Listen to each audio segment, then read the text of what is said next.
যুবক ভাইরা যারা মাহফিলে এসেছেন, আমি আপনাদেরকে বলছি, আপনারা একসময় চাকরি করবেন, সরকারি কিংবা বেসরকারি। আপনারা একসময় দোকানদারি করবেন, ব্যবসা বাণিজ্য, কিংবা আপনারা চাষাবাদ করবেন, কিংবা বিদেশ যাবেন। যেখানে যান পৃথিবীর যে প্রান্তেই থাকেন, যেই কাজই করেন, হারাম উপার্জন করবেন না। ঠিক আছে তো ইনশাআল্লাহ? হারাম উপার্জন না করলে মানুষের কাছে দাম পাবেন না, বইয়ের কাছে দাম পাবেন না, মা বাবার কাছে দাম পাবেন না, এলাকা মানুষের কাছে দাম পাবেন না। হুজুরও হয়তো অনেকে দাম দিবেন, কিন্তু আল্লাহ তাআলা দাম দিবেন। আগে ভাগে যে মেয়েটাকে বিয়ে করবেন বলে দিবেন যে আমি কিন্তু তেড়া যুবক, আমি কিন্তু ওই মাহফিলে ওয়াদা করে আসছি, আমি 2 নম্বর কামাই করব না।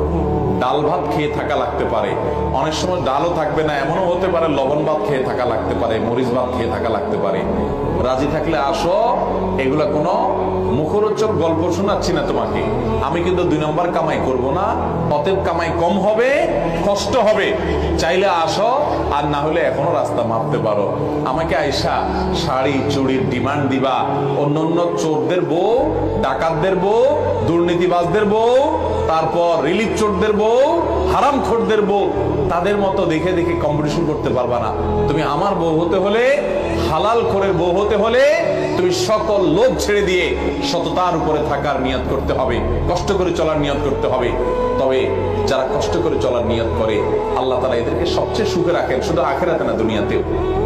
যারা চুরি করে কামাই করে বা 2 নম্বর পথে কামাই করে, আমরা বাহির থেকে দেখে মনে করি আহ কি সুখে আছে, অনেক টাকা পয়সা কামাই করতেছে, তাই না?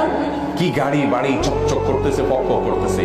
ভাইরা, আপনারা অনেকে হয়তো এটা অনুভব করেন না যে ওই হারামখোর কিন্তু সবচেয়ে মনের কষ্টে আছে, কারণ সে জানে যে আমার দান পাইয়া হুজুর দোয়া করে দিচ্ছে আল্লাহ হাজী সাহেবকে মাফ করে দেন।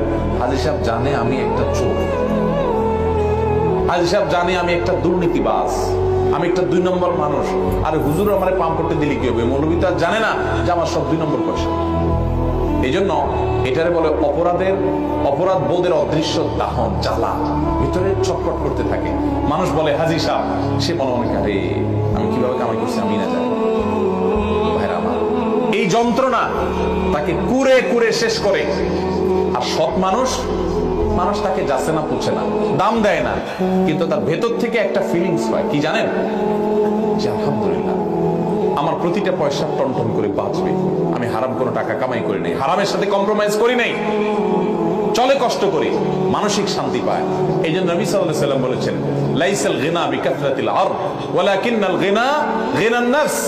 অনেক সম্পদ হয়ে গেলে এর নাম সচ্ছলতা নয়। আসল সচ্ছলতা হলো মনের সচ্ছলতা, যে আমি মনের দিক থেকে সুখে আছি। আল্লাহর অনেক বান্দা আছে, আমি তাদেরকে দেখার সুযোগ হয়েছে, ভালো মানুষ, তাদের তেমন কিছু নাই, কিন্তু তারা খুব হ্যাপি, খুব সুখী, তাদের কোনো আফসোস আক্ষেপ নাই। ওই বড় লোকের পয়সা দেখে তাদের ওই অসুস্থ প্রতিযোগিতায় লিপ্ত হতে মনে চায় না। তারা জানে এগুলো সব রেখে ওই 3 হাত মাটির নিচে চলে যেতে হবে, ধনী গরিব সবাই কাতারে দাঁড়িয়ে যাবে, অসততা করতে চায় না। আল্লাহ আমাদের সবাইকে সেরকম সাহসী সৎ মানুষ হওয়ার তৌফিক দান। এখন তো সাহসের সংজ্ঞা পাল্টে গেছে, এখন সাহস হলো অপকর্ম করতে পারলে তাকে সাহসী বলে। আসল সাহসী সে যে অন্যায় বর্জন করার জন্য শত মানুষের ভৎসনা সত্ত্বেও সে হিম্মত করে যে আমি অন্যায় করব না। টাকা পয়সা হলে সবাই আমাকে খুঁজবে, কদর করবে, দরকার নেই, আমার অল্প টাকা, আমি গরিব থাকবো, কিন্তু আমার ভেতর বলবে আমি সৎ। আমার মধ্যে এক ধরনের সাহস কাজ করবে, এক ধরনের বীরত্ব আমি অনুভব করব যে আমি হারামে যাইনি। চেষ্টা করবো না ইনশাআল্লাহ। আর যারা ছোট লোক, মানুষ দেখে তাদেরকে বাহবা দেয়, টাকা পয়সা গাড়ি বাড়ি, শয়তান ফুসলায় যে আরে একটু কামায় নে। এই মৌলবীর কথা শুনে যদি তুই ভালো হয়ে যাস তাহলে বড়লোক হবি কেমনে? শয়তানকে বলবেন আমার বড়লোক হওয়ার দরকার নাই, আমি সৎ থেকে যদি বড়লোক হতে পারি আলহামদুলিল্লাহ, আর না হতে পারলে আরো জোর আলহামদুলিল্লাহ। আমরা দুনিয়া থেকে অসৎ উপায়ে যে টাকাগুলো কামাই করব, এগুলো কি যাওয়ার সময় নিয়ে যেতে পারবো? কাফনের কাপড়ের কোনো পকেট আছে? নিয়ে যেতে পারবেন? তাহলে 2 নম্বর কামাই করব। কার জন্য কামাই করবেন? কার জন্য হারাম কামাই করবেন? ছেলে মেয়ের জন্যই। মানুষ নিজের জন্য কামাই করে না। যত ঘুষখোর, যত সুদখোর, যত টিন চোর, যত গম চোর, যত রিলিফ চোর, যত হারামখোর আছে, এদের সবাইকে জিজ্ঞাসা করেন কার জন্য এত কষ্ট করেন। তারা কেউ কিন্তু নিজের এক পেটের জন্য এত কষ্ট করে না। কার জন্য করে জানেন? ছেলে মেয়ের, পরিবারের জন্য। মরার পরে যখন আযাব হবে, মানুষের সম্পদ আত্মসাৎ করেছেন, অন্যায় ভাবে হারাম উপার্জন করেছেন, তখন এই পরিবারের লোকেরা বলবে আল্লাহকে, আল্লাহ ওনাকে শাস্তি দিয়েন না, কারণ আমাদের জন্যই তো করছে। বলবে ইয়াউমা ইয়াফিরুল মারউ মিন আখিহি ওয়া উম্মিহি ওয়া আবিহি ওয়া সাহিবাতিহি ওয়া বানিহি। সেদিন মানুষ মানুষকে দেখে পালাবে, বাবাকে দেখে সন্তান পালাবে, মা সন্তান থেকে পালাবে, মা থেকে সন্তান পালাবে, যে না জানি আজকে দেখা হলে কোনো সওয়াব চেয়ে বসে, কিয়ামতের ময়দানে বিপদে পড়েছে, কেউ কারো হবে না। লিকুল্লি ইমরিইন মিনহুম ইয়াওমাইযিন শাআনুন ইউগনি, সবাই ইয়া নাফসি ইয়া নাফসি।